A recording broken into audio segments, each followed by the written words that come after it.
Our tonight's presentation is by Civic Tech Montreal. Can a volunteer-based organization found during a pandemic? Absolutely. Are there challenges? There were many for them. Civic Tech Montreal aims to solve civic issues with human-centered approach, bringing together technologists, designers, policy, nerds, artists, and general members of the community to collaborate and come up with solutions to issues that matter most to them.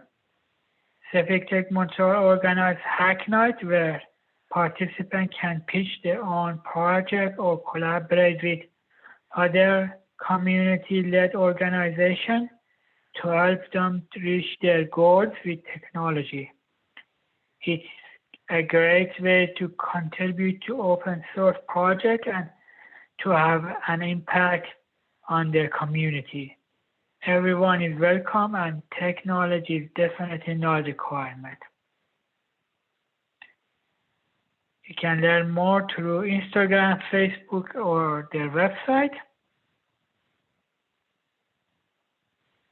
Please welcome our tonight's speakers, Zoe and Romane. Hi, I'm just going to share the screen. One sec. Yeah, so hi everyone. Thank you for being here. Thank you to Civic Tech Toronto for inviting us. We're super happy to be here. I mentioned this earlier, but you guys have really inspired us from how you do your hack nights and your meetings and everything, but also just how welcoming you guys are. So thank you for having us.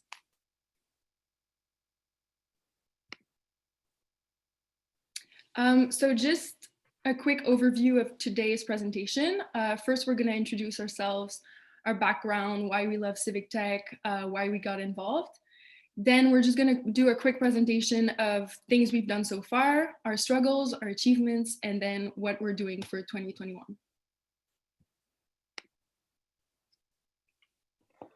So hi, my name is Zoe. And I started falling in love with the Civic Tech community after I attended maybe 2 to 3 hack nights in the summer of 2019 when I was doing a software development internship in Toronto. I recently graduated from McGill in computer science and music, actually. And when I came back to Montreal from that summer, I realized I really wanted to keep going because I couldn't attend that many since I was so busy with the internship. And I came back home and quickly realized that there was no chapter here in Montreal. So I made it a post-graduation goal to start one here. And my interests are pretty broad, but in this sphere, it's pretty much centered around equitable design, open data, privacy, ethical AI, and tech policy. So hey, my name is Romane, but you can call me Romy. I'm also a recent grad from McGill in physics and chemistry, and I'm going to be starting medical school very soon. I'm interested in anything from healthcare tech to the ethics of AI and inclusive tech. I really love the aspect of doing tech for good when it's done at the right speed where people feel included. And I love that Civic Tech community is doing that. It's bringing people through the whole process, making community part of developing projects. And I really love that. I also love that it brings people from all backgrounds, and it brings so many different skills, and it makes you meet people that you probably wouldn't in other scenarios. So I really love that. And so that's why I got involved with Civic Tech Montreal.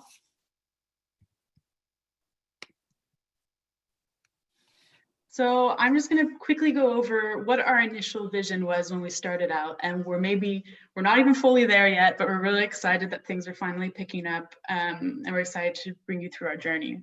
So basically our end goal or our eventual goal is to host classic meetups in a similar style to the ones we're attending tonight, inspired from the ones across Canada. So we want to host them twice a month, and we will have a speaker followed by project pictures, hacking, and of course socializing. So as we said, Civic Tech Toronto is a big inspiration for us, so we are pulling from this structure for our eventual hack nights. We also really want to make everything fully bilingual. So the way we want to do that is we want to have one hack night be in French and one hack night be in English. It's okay that we will have bilingual people at both and people can talk in both languages, but the MC and speaker will be restricted to one language for each night.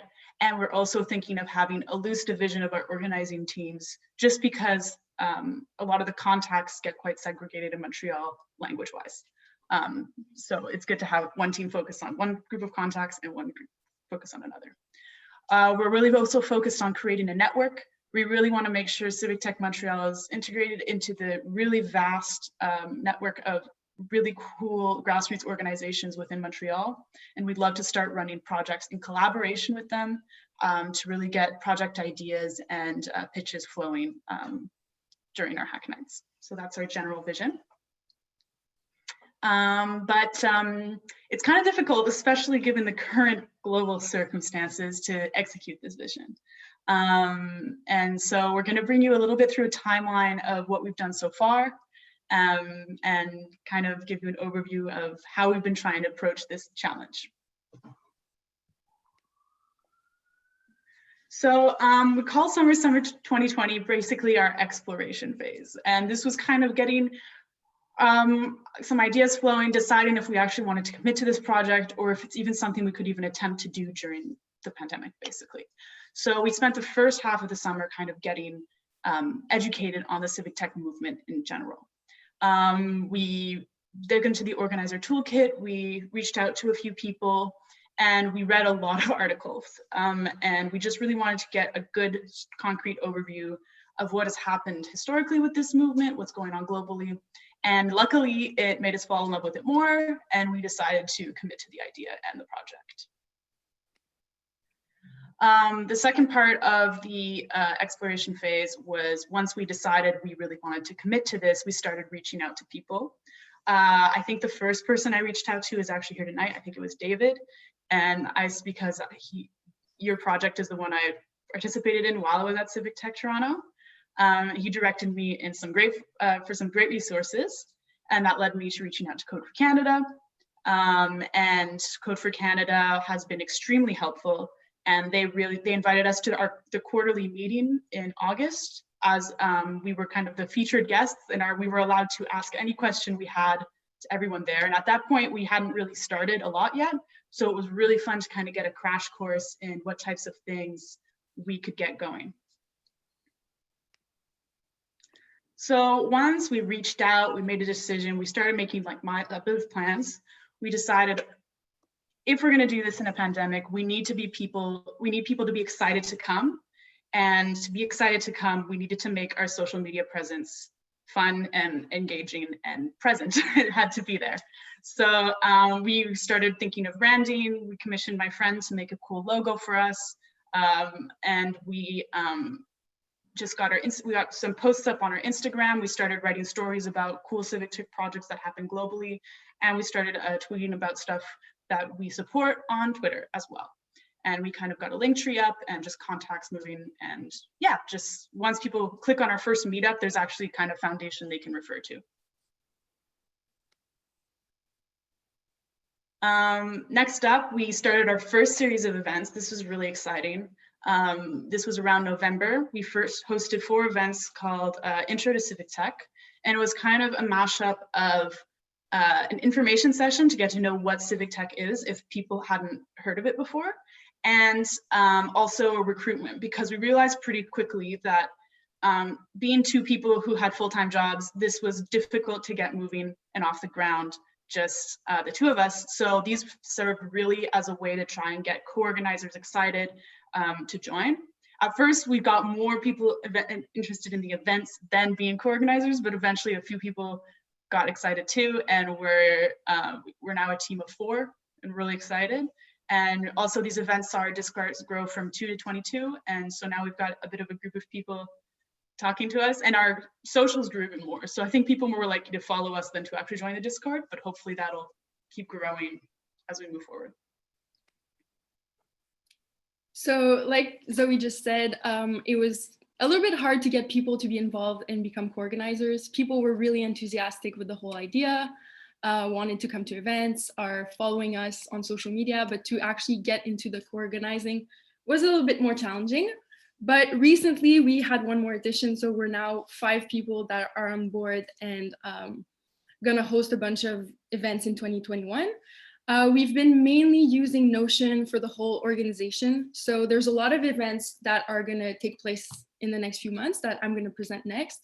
But we needed really a place to organize all of this and to make sure that all members of the team knew what's up, what other people were doing. So that's where we use Notion. And then, as Zoe mentioned, we also use Discord a lot for anything with communications, whether it be internal or with the public.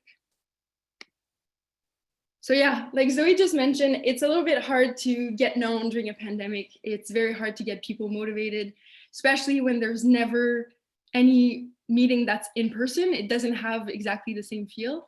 And then people have Zoom meeting all day long, so you don't really always feel like coming after.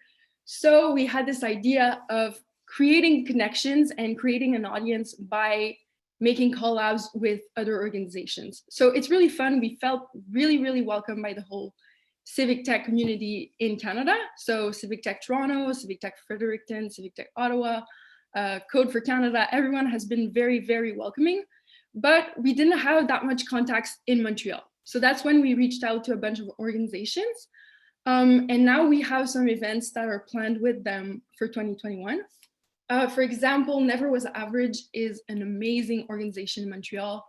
They work by creating those conversations. So if there's ever a conversation that's kind of uncomfortable, a subject you're not sure if you're really comfortable talking in public and you don't really know if you're alone feeling that way, Never Was Average just facilitates such amazing discussions. And there's always like 100+ people coming, sharing their experience, talking about anything from representation in media to books they read, movies they watch. Is just really, really amazing. So we have a collab with them coming up in April, and it's going to be about inclusion in tech. So yeah, we're really looking forward to that. And then there's also something coming up with Welcome Collective. That's another amazing organization in Montreal. They do things for newcomers and refugees. And the way they do it is that they give a lot of resources and physical good to refugees. And yeah, the one thing they wanted help with was to create this database of information for resources. And that's where we're coming in.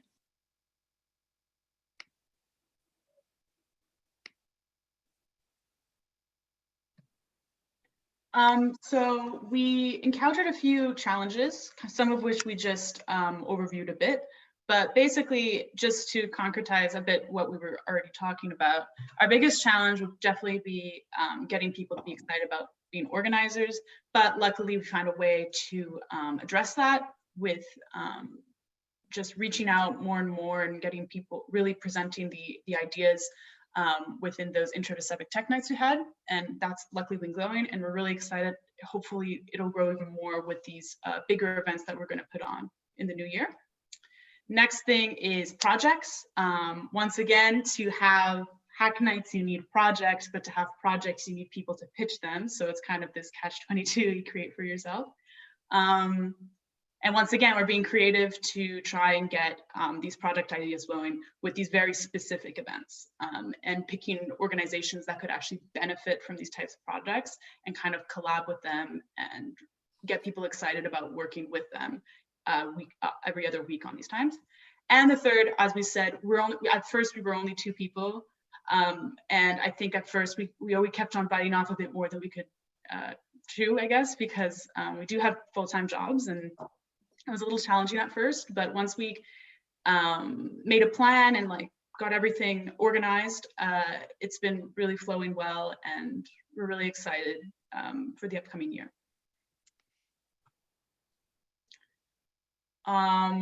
Also, some successes we wanted to highlight. One social media campaign we've been particularly proud of is called the Co-Organizer Corner. This was an attempt at getting people excited about becoming co-organizers, and it actually worked because 2 of the people that joined joined after seeing these. And it was basically, we reached out to people across Canada and organizers across Canada, and we kind of highlighted them in these kind of like 3-piece story type Instagram posts that we also shared on Twitter to just talk about what they love most about being an organizer. And you can see who we highlighted on Instagram and Twitter, and I think a few of them are actually here tonight, which is fun. We were also really excited to foster conversations, even if we only had 4 events so far.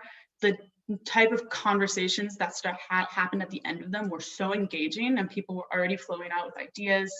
And it was just really inspiring, and like kind of pushed us to keep on going, because we just got very excited that people were already talking about cool new project ideas. And finally, building connections. As you can see, we've highlighted this a lot throughout the presentation so far, but getting to know other organizations and seeing the fact that they are also excited and see a use for what we're trying to do is really inspiring. And also the support we have to people from Neighborhood with Average out of their own volition are helping us apply to grants just because they like the project. And everyone's just been so supportive, even people from the other Civic Tech community too, Code for Canada, Civic Tech Toronto, everyone's been so supportive. And even though it's not directly related to something we've done, we call that a success because it's just great to see, and it's very inspiring. Yeah, so for the next steps, we're gonna host a bunch of events. So that's really exciting. We're gonna have our first Hack Night and our first conference. The conference is gonna be about inclusion in tech. So because we have speakers for the conference, we need sponsors. We need to pay for our speakers. We also need to pay for raffle prizes. We wanna support both our speakers, but also local artists and local shops. We're also looking to recruit, hosting events, maintaining social media, applying for funds, forming partnerships. It's all really time consuming. So having more people in our team is definitely going to be great. And then we're also applying for the NGO status, because once we have it, it's going to be easier to apply for grants and to form partnerships. So yeah, these are all things we're looking to do in 2021, and we're super excited. Thank you. So if you guys have any question, or if you want to follow us on social media, here's the link. And then our email is